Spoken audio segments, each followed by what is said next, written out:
It's beer o'clock on Real Ale Craft Beer. Today we've got a can of Hop Venture British IPA coming in at 4.6% ABV.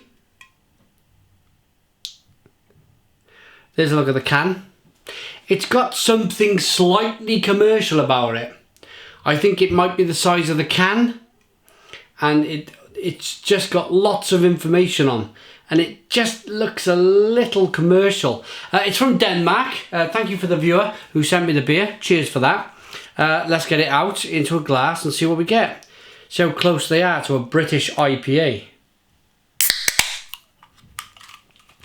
I was in Norway recently, and the Norwegians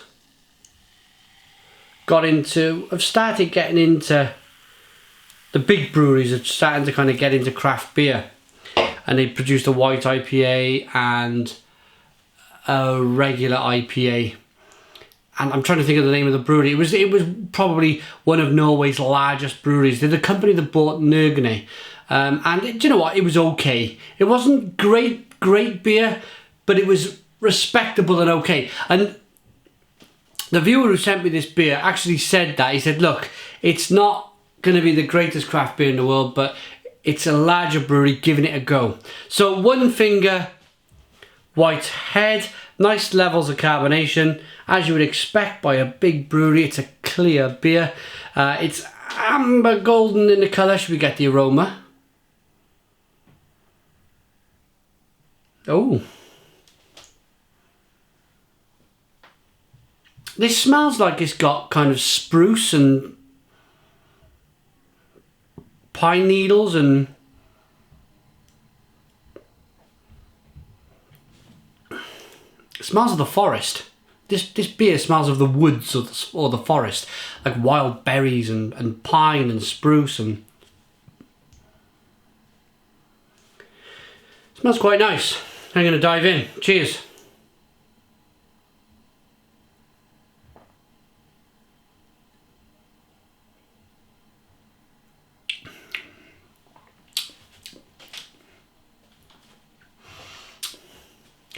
Yeah, and it tastes of the forest as well.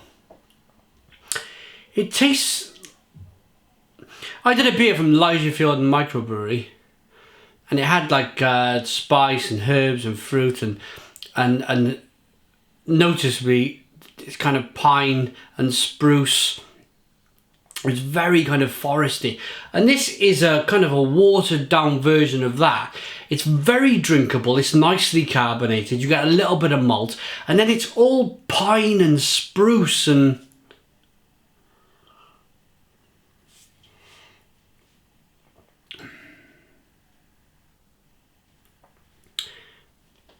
it's a little lemony. It's quite unusual, to be honest. Of course, I'm a Brit. I'm from Britain, and this is nothing like a British IPA. Nothing like a British IPA at all. It's a million miles away. But I'm not standing here saying it's a bad beer. It's just not a British IPA. It just doesn't have the density. You can see a British IPA wouldn't be as clear as that. It would have more of a thick foamy head, looking like a cask beer, you know, and it would have smaller carbonation. It wouldn't have that kind of lagery type carbonation that you have here in this glass.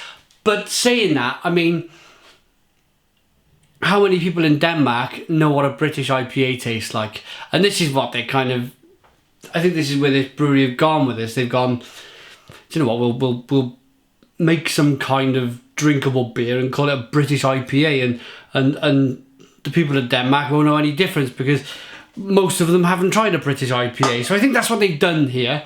Again, it's not to say it's a bad beer.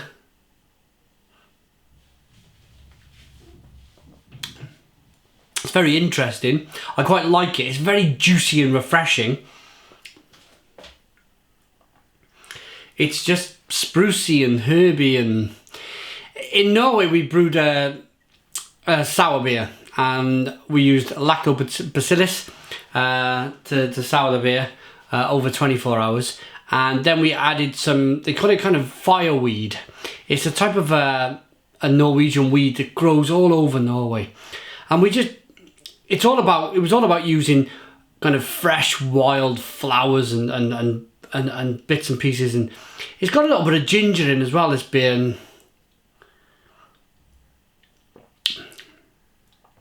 it tastes very Norwegian. That's what I'm trying to say. Sorry. Let me go back. It tastes very Scandinavian in that they would probably use a lot of kind of the forest materials, the spruce, the pine, maybe some ginger, some lemon. It's very nice. It's very nice. Not saying that lemons actually grow, or ginger for that matter, in the Danish forests. Right, I'm going to rate this.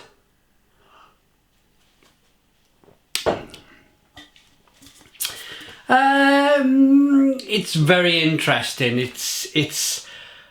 I'm not going to call it a British IPA. I'm not going to call that a British IPA at all.